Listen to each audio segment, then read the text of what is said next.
Hello everyone, welcome back to my YouTube channel hike English. बच्चों, आज की इस वीडियो में हम पढ़ेंगे डस्ट ऑफ स्नो। ये क्लास 10th फर्स्ट फ्लाइट की एक पोएम है। आइए इसे जल्दी से पढ़ लेते हैं। देखिए, इसके बैकग्राउंड में थोड़ा सा आप जान लीजिए। जो पोएट है वो काफ़ी उदास है और वो जंगल की तरफ जाता है। So when he walked under a tree, उस पेड़ के ऊपर एक क्रो बैठा हुआ है और वो ट्री है हेमलॉक ट्री। ठीक है, कौन सा पेड़ है वो? हेमलॉक ट्री है। यहाँ पर आप देख लें, ये हेमलॉक ट्री है।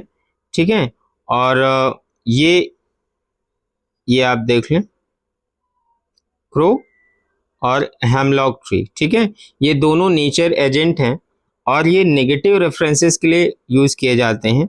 बट यहाँ पर इनका जो रिजल्ट आता है वो नेगेटिव नहीं आता, वो रिजल्ट तो ये पॉजिटिव ही देते हैं। इसका मतलब ये है कि हमें किसी भी चीज़ को नेगेटिव नहीं लेना चाहिए। The way the nature chooses us to bless, we should accept.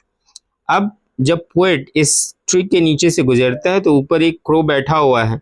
शायद उसको ठंड लग रही है, ठीक है, बिकॉज ऑफ एक्सट्रीम कोल्ड। हालांकि ये चीज पोएम में तो नहीं बताई गई है कि exactly what the crow was doing, but वो अपने आप को रीएडजस्ट कर रहा होगा या उड़ने की कोशिश कर रहा है, और तभी जो है उसके ऊपर, पोएट के ऊपर थोड़ी बर्फ गिरती है।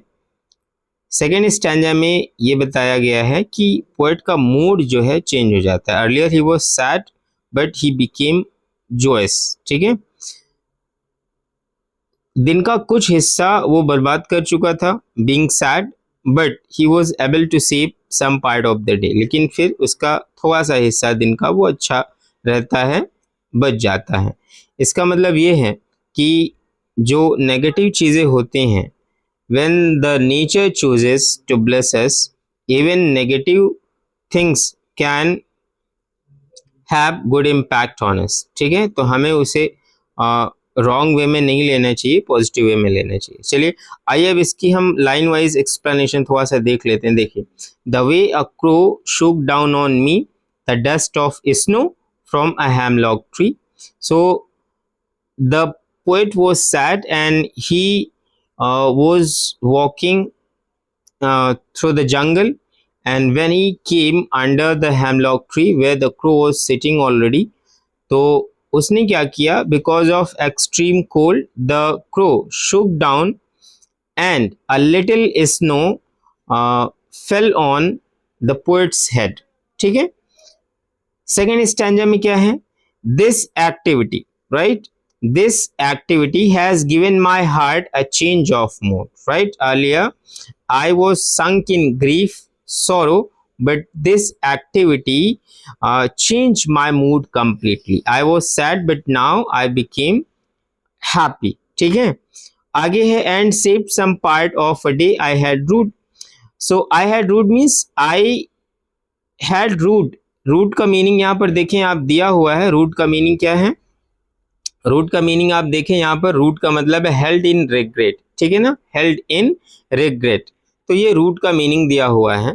Means some part of the day was held in regret, I was sorrowful, but because of this natural activity remaining part of the day was saved and I was happy।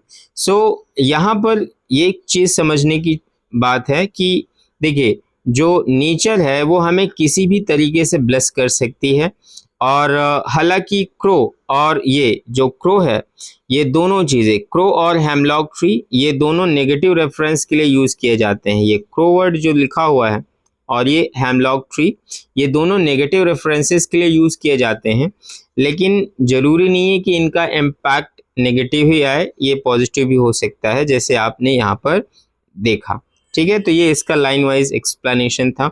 अब इसमें थोड़ा सा और बात कर लेते हैं, इसकी राइमिंग स्कीम और इसकी जो लिटरेरी डिवाइसेस हैं उनके बारे में बात कर लेते हैं। ठीक, देखिए राइमिंग स्कीम कैसे निकालेंगे। यहाँ पर आप देखें कि क्रो है, इसके बाद जो सेकेंड लाइन है उसमें दिया गया है मी, फिर है स्नो और फिर है ट्री। ठीक है ना, तो देखो क्रो, मी, ये दोनों मैच नहीं कर रहे हैं। फिर आगे आते हैं snow, so crow matches with snow. ठीक है, फिर आगे आते हैं मी और स्नो मैच नहीं कर रहे हैं। फिर आगे लिखा हुआ है ट्री, लाइक, राइट, तो मी और ट्री मैच कर रहा है। ठीक है, तो सबसे पहले जो ए क्रो है वो क्या हो जाएगा? ए। ठीक है ना, और इसके बाद मी, क्योंकि me does not matches with crow, तो ये हो गया बी, ठीक है। Snow does not matches with me, तो ये हो गया फिर से ए, क्योंकि क्रो और स्नो मैच कर रहा है तो फिर से ए हो गया, ठीक है। And tree matches with me, तो क्योंकि मी बी है तो फिर से बी हो गया। तो जो पहला स्टैंजा है उसकी राइमिंग स्कीम होगी ए बी, ठीक है। अब आप आगे देख लें, ये जो सेकंड स्टैंजा है, ठीक है, has given my heart a change, ठीक। इसमें आप देख लें जो हार्ट है matches with part and mood matches with root, ठीक है। हार्ट किससे मैच कर रहा है? Heart matches with heart matches with part and mood matches with root, ठीक है। इसकी राइमिंग स्कीम देख लें कैसे होगी। तो राइमिंग स्कीम इस तरह से इसकी निकलेगी, हार्ट हो गया सी, ठीक है, और मूड हो गया डी, फिर हार्ट मैचेस विद पार्ट तो फिर सी हो गया, और रूट मैचेस विद मूड तो फिर से ये डी हो गया।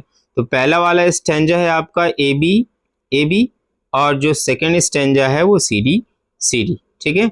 इस तरह से आपने इसकी राइमिंग स्कीम जान ली।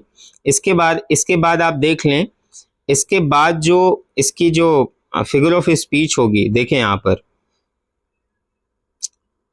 फिगर ऑफ स्पीच यहाँ पर देखें, जैसे ये सेकंड वाला स्टैंजा देखें आप, पहले स्टैंजा को आप देख लीजिए, शूक डाउन ऑन मी, ठीक है ना। तो यहाँ पर शूक डाउन ऑन मी, ये जो लाइन है, ठीक है, यहाँ पर जो फिगर ऑफ स्पीच होगी वो होगी एसोनेंस, ठीक है। कौन सी फिगर ऑफ स्पीच होगी? एसोनेंस होगी, ठीक है ना, एसोनेंस, क्योंकि जो यहाँ पर डोमिनेंस है वो ओ साउंड का है। किसका है?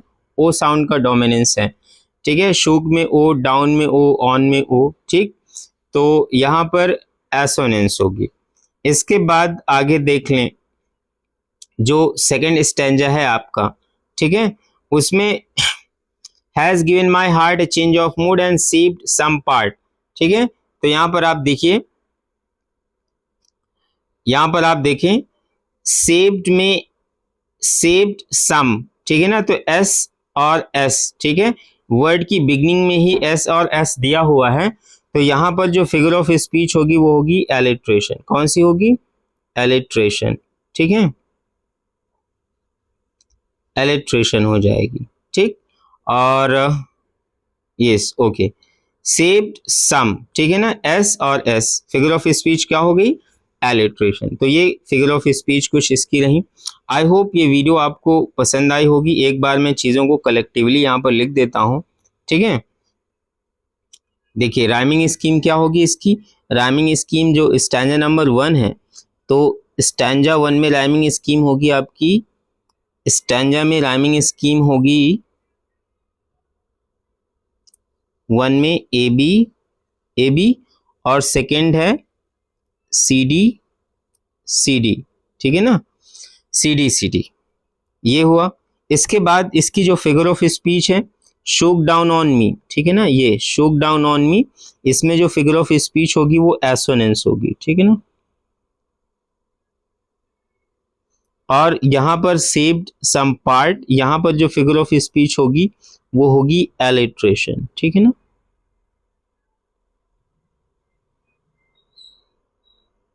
ये एलिट्रेशन, ये फिगर ऑफ स्पीच यहाँ पर होगी। सो आई होप ये वीडियो आपको पसंद आई होगी। अगर वीडियो पसंद आई हो तो प्लीज़ वीडियो को देखें ज़रूर लास्ट तक, और मेरे चैनल को सब्सक्राइब करें। Thank you everyone, thank you for watching my YouTube channel.